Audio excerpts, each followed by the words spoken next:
right. Tonight I'm here with Brian Mashad because Greg Levitz is a bum and he's down at the beach. But tonight we're going to talk about decompression theories, and more specifically, decompression theories in a recreational environment. And the reason I wanted to bring this up, I've had a few questions and inquiries from recreational students about decompression diving. Matter of fact, last Wednesday, I was in the quarry getting ready for a mapping project that I'm involved in. And I was at 70 feet and I wanted to swim the perimeter of the quarry. And I was with a recreational nitrox student, or a nitrox diver, I should say. And at about 65, 70 minutes, he had to go up. He had to end his dive. He reached his no decompression limit. Well, I continued on. I did a 98-minute dive on air to top it. I wasn't even diving nitrox that day, but I was able to do a 98-minute dive going into mandatory decompression. I was able to stay longer. I was able to actually complete my loop that I planned on doing, and doing it safely and just knowing my procedures and how to decompress in stages, I had no problem. So he ended up asking me about that and asking me what it took and what's involved and how he can get into it. So I actually called the agency, because normally for decompression divers, they're always set up in technical gear, doubles. They've done an intro to tech class, yada yada yada. They're on the course to technical diving. And so I called the agency and I talked to them about this. And you can do a decompression course with a recreational setup. They just need to have all the required equipment, back gas, rule of thirds, decompression gas hanging from their side, that kind of thing. So, Brian, you're actually going through my advanced decompression, or my advanced nitrox decompression class. So I wanted your input. Unfortunately, I wanted Greg's input because Greg is not a decompression diver at all. And obviously I am, and I teach it. So I thought we'd talk a little bit about that. So why did you want to go and do decompression, Brian? Well, essentially for the reasons that you were just stating, that you were able to complete your loop, finish your dive, and exit safely because you knew what you were doing. You had the gas to complete that dive. There are a lot of dives out there that a lot of recreational divers can go to. They just can't stay very long. Mm-hmm. For example, I just did one this past week. The sand is at 132 feet. So I had planned on doing a decompression dive on this wreck, the Spiegel Grove. Due to circumstance, I ended up not doing a decompression dive. I ended up staying just under my decompression limits. As I would get close, I'd move up a little bit and stay there and get close and move up a little bit. So I really stretched my time. So wait a minute, just let me interject. So you were diving your computer? Diving my computer. Diving your computer, okay. I had planned a decompression dive. I basically planned 15 minutes at 140 feet. And I made sure I had enough gas to do that dive. So even though I was shallowing it up and not getting into mandatory deco, I had a great dive. Now, had the surface conditions been different, that was really what kept me from going into deco on it. Was the rest of the people up on the boat getting seasick. I would have done a deco dive at like 120 feet. I would have stayed for 15 minutes, which would have put me into mandatory deco, because that dive was just amazing. I would have loved to have stayed longer. Okay, so real quick, were you diving doubles or single? So I had a single 130 on my back. Okay. With an aluminum 80 slung under my arm. Okay, so let's go one step further. Say you were diving your double 130s, because that's how Mm-hmm. you normally dive, Yep. at least for fun dives. So Right. you were diving double 130s and only able to stay 15 minutes. In doing these decompression procedures and having different gases with us and being taught how to calculate these gases and then how to decompress on these gases, you could have stayed for 45 minutes at 100 feet. Oh, heck yeah. Okay, so that's the huge benefit that we're seeing, are being able to extend bottom times by a lot. Now, nitrox alone will extend your bottom time to a certain given depth, but being able to dive your best nitrox mix for a given depth and being able to extend it yet even further can be a real benefit, as far as I've seen, can be a real benefit and enjoyment to what I'm doing for a dive. Most definitely. In fact, like I said, there were a few circumstances that came into play as to why I didn't stay as long, and it actually had nothing to do with how much gas I had, because that dive, the 140-foot dive for 15 minutes, was going to require a total of 80 cubic feet of air to complete the dive. Mhm. And so I brought a whole lot more than that with me, even though I didn't have my doubles. Yep. So, the rule of thirds, all that all came into play. And so I had more than enough breathing gas for this dive. But if I had been able to go into Deco and stay and hang out for a while, I saw maybe, I didn't even see a quarter of this wreck. And I was in the water for 32 minutes. Yeah. Had I had all my stuff with me and been, my double 130s, and been able to stay down, I would have been able to at least tour around the whole boat and maybe played in one spot for a little bit. Yeah. But there just wasn't enough time for that without going into mandatory deco and without actually having a whole lot more gas than what I brought with me. I brought what I was able to bring Mhm. due to the situation. And I mean, I still had a great dive. But yeah, the whole rest of the time that we were down there, I was like, man, I want to go back to that wreck. I really, that's a wreck I want to go back and have my doubles and actually go down and spend 45 minutes or an hour on the wreck and just play around, because it was an amazing dive. I really thoroughly enjoyed that dive and Yeah. would have loved to have been able to stay longer. So let's go into gear for a minute, because I have people thinking that you need these massively huge tanks. Um, Even my double hundreds are big tanks for a smaller person, like Stephanie or Penny. Okay, Hmm. but they make these cute little high pressure 80s that I think would band up and fit perfectly on a smaller frame person. And you don't have to, the weight isn't going to be all that much different. And the controlling of the tanks will actually control you, or be able to be controlled better in the water, be more stable. You'll feel more comfortable having the weight spread out across your back. Um, but once again, just so you don't need massively huge tanks. Even for your decompression cylinder, you don't need an aluminum 80. You could do an aluminum 40.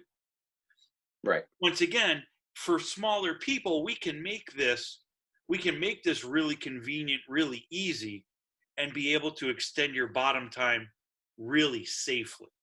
Right. So, um, so where was I going with that? I don't know. Um, you and I have done decompression dives before, Hmm. so we're still here. We're still walking around. So if you do it and do it safely and do it right, and you're taught the right ways to do it and the right ways to calculate all of these things, there's no reason that you can't do decompression diving safely. Now, the question comes, do you teach this to recreational open water divers. So, what are your thoughts? I probably would, again, I haven't checked into what, my agency standards are on it. Open water, advanced open water, probably not. Okay. Just because their skills probably aren't there, unless there's somebody that's been at advanced open water for 20 years, they've got 1,000 dives, they just never decided to take the next class. Yep. Which, yeah, we all know those divers. They got their cards so they can fill their air tank, and then off they went, and they're phenomenal in the water. But you definitely want somebody that is comfortable in the water. Mm-hmm. You don't want somebody that's nervous. You're not going to want somebody that's like, iffy, taking that giant stride off the back of the boat. That's somebody that needs to be at home in the water. If they've got that and they're a decent diver, they're able to, I wouldn't see a problem doing a recreational decompression course. And I completely agree with you. And actually, the agency completely agrees with you. It would be a case-by-case basis. The student would have to qualify to do this class. So it's not like you can take someone from basic open water who, unfortunately, I don't want to put my foot in my mouth. You can't take someone that isn't solid in the water, buoyancy, trim, propulsion. So they have to be a very proficient diver and be able to handle task loading in addition to problems that could arise. Right. So you're absolutely on the right track. Yes, there would be a qualification process. We would do a shakeout dive. We'd see how you perform in the water. Then we put a tank on your body and see how you're balancing out with that, see how comfortable you are with that. Then we're going to do all kinds of drills with that new equipment. Then we're going to see if you want to go into decompression and continue with the class. But you're absolutely right. It's a case-by-case basis, and it would depend on how good, or how well, I should say, the student performs in the water. So, where can we go as a recreational decompression diver? Anywhere. I mean, you stay at 60 feet long enough, you'll hit decompression. 60 feet for about an hour. Granted, is your air consumption good enough where, you're not going to need doubles at 60 feet? Who knows? But you look at like the wreck I was at, the sand was at 132 feet. Yep. That's within your recreational limits of 130 feet. No one's going to spend time at the sand on this wreck because the bottom 20-ish feet is nothing but steel hull and sand. There's nothing to look at. Even at 110 feet. And while I was pushing my limits, I didn't realize how close I was till I got back and I downloaded the computer and I looked at where I was at, and it shows the hypothetical tissues. And when they get to that, there's a midline, and when they get to that midline, if you cross it, you're now in mandatory deco. And by the end of the dive, I had 5 of the 8 tissues at the line. So another minute at my lower depth, as I was moving my way up, if I had stayed an extra minute longer at any one of those, I would have gone into mandatory deco. So, and that was I spent most of my time at about 120 feet. Then I kicked up to like 90. And then there was even stuff to see at 60. So, that dive perfectly within recreational limits. And I could easily see recreational divers going, "Oh, I want to stay longer." Okay. So now you had the pretty sights where you want to stay longer. Now let's talk about the accidents that happen. You get tangled, you get lost, you get whatever. You're at that depth for your extended time, and now you're in mandatory decompression. Whether it was planned or not, this is what reality is. This is where you're at. So by taking a decompression class, at least you would have a plan to deal with it. So Correct. even if I'm planning a no decompression dive and oops happens, now I'm in mandatory decompression. At least I've learned the theory and the philosophy behind it and how to deal with that. I make sure when I'm planning that I bring enough gas for that kind of thing. Yep. So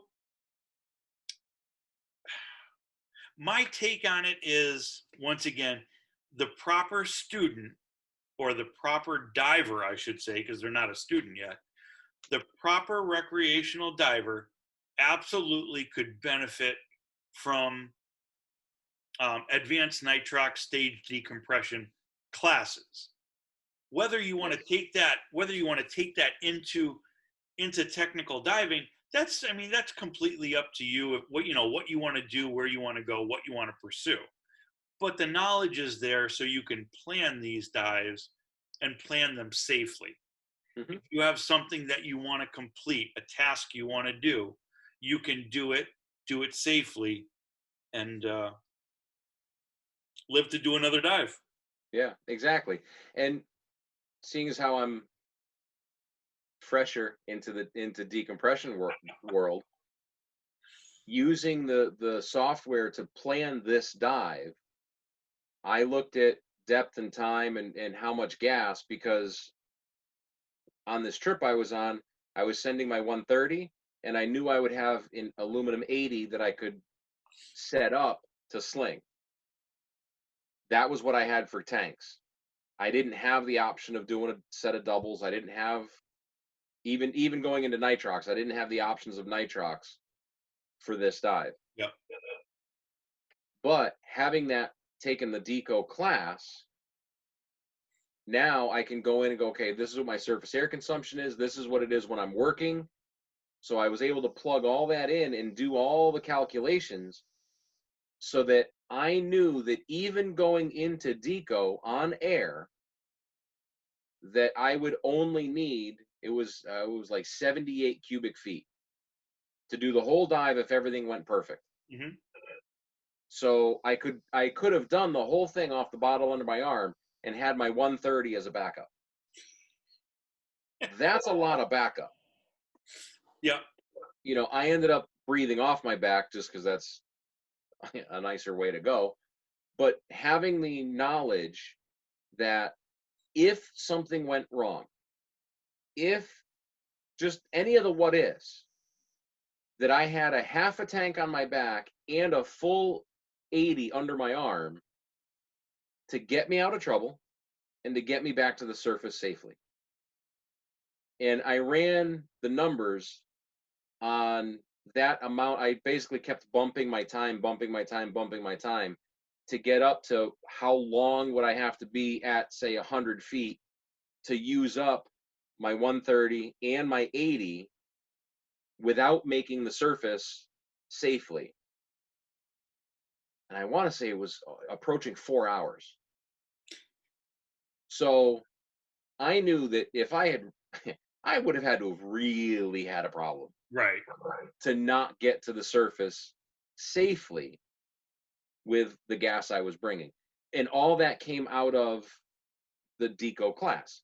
This is what's going on here. This is what's going on here. When so putting that all together, I knew without a shadow of a doubt that by going with my 130 and my slung 80, that I can do the dive I want to do and be completely safe, have my backup, have reserve gas, have the things I need in the event of a problem. Even if I had a free flowing regulator on my back gas, well, the tank that's under my arm, I can complete the entire dive and still be safe. Right. What's the likelihood you're going to have two major regulator failures on two separate systems? Mhm. It's not very likely. So Right. having that backup, I felt very comfortable doing the dive. And like I said, the only reason I shortened it up and didn't go into mandatory deco and didn't stay the 40, I think it was 47 minutes that I had initially planned, was one, I didn't want to sit in the dirt that long. So I came up higher because there was nothing to look at down there. And I knew the other 4 people on the boat were turning green. We were in a 22-foot boat with 5 to 6 foot swells.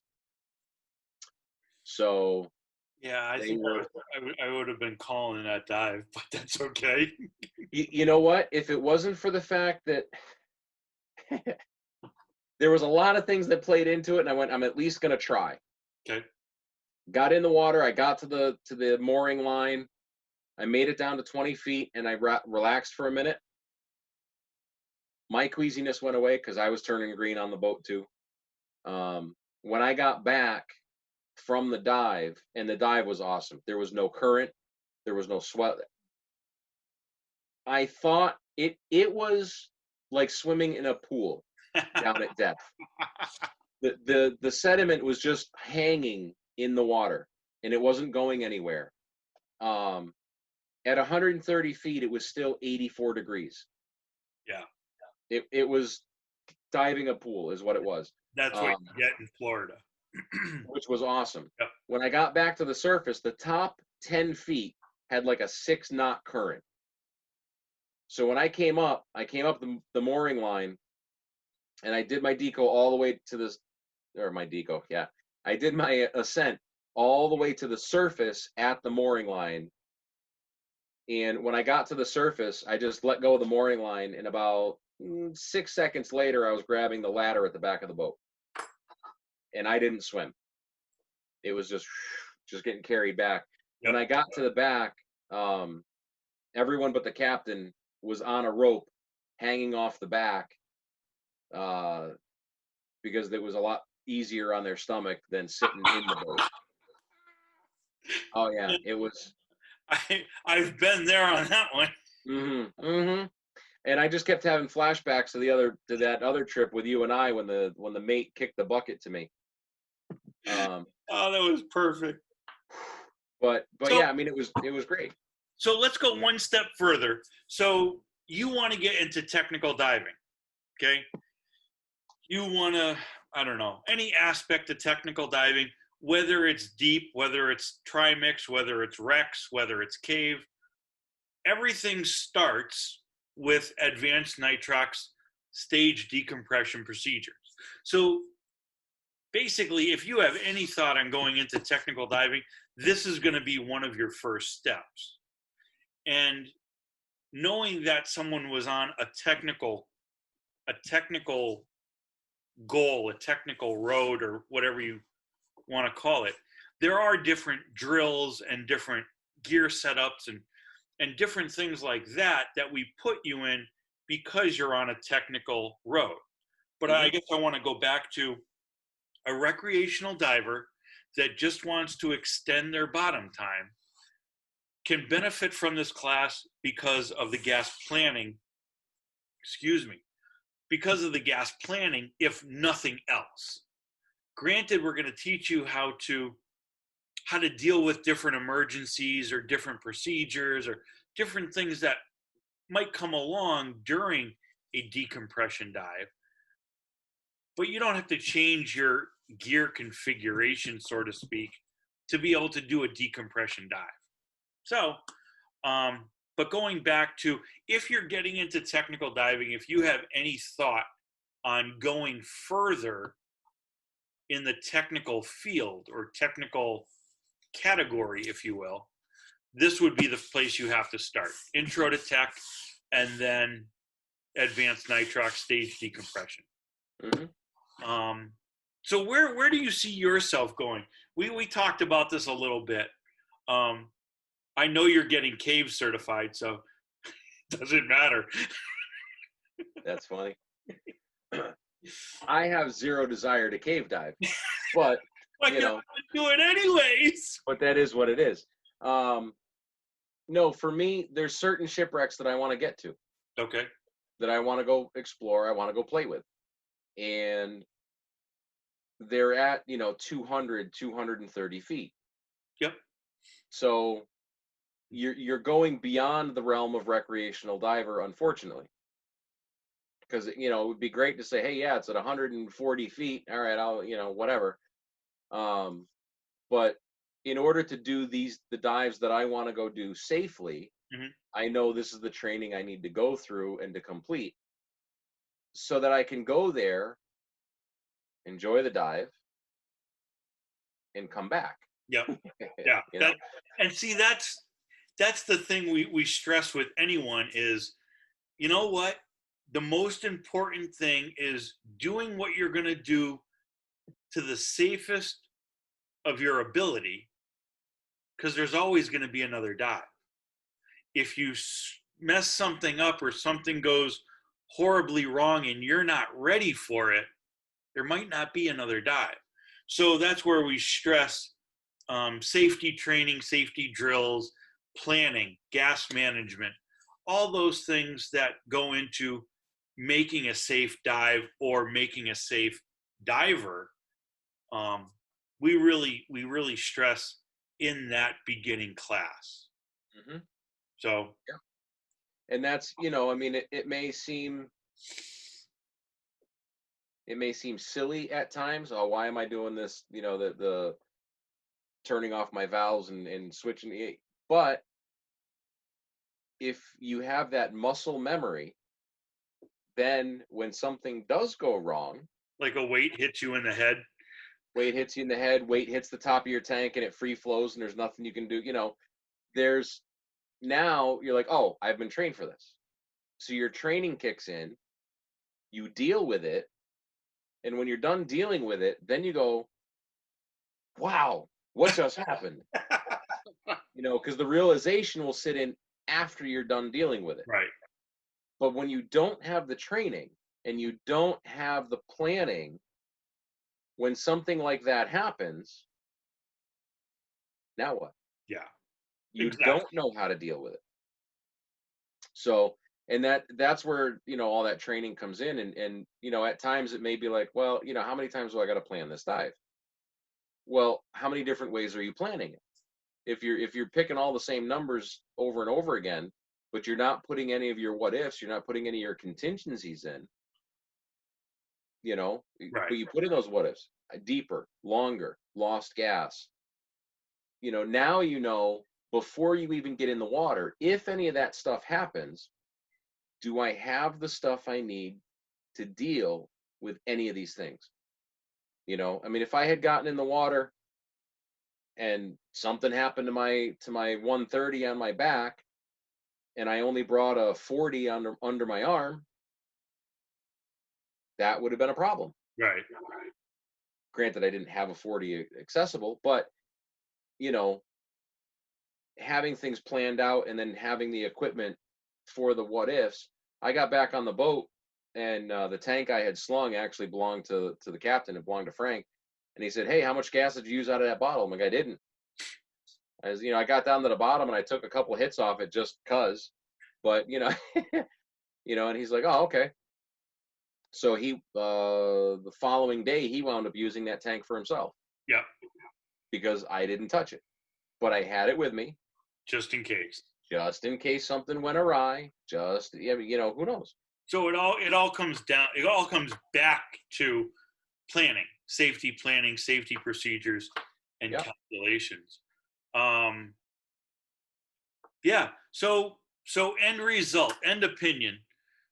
For me, uh, advanced nitrox stage decompression, absolutely a great class for a recreational diver, given it's the right diver. So the right diver with the right skills, with the right frame of mind, and the maturity to deal with these additional things.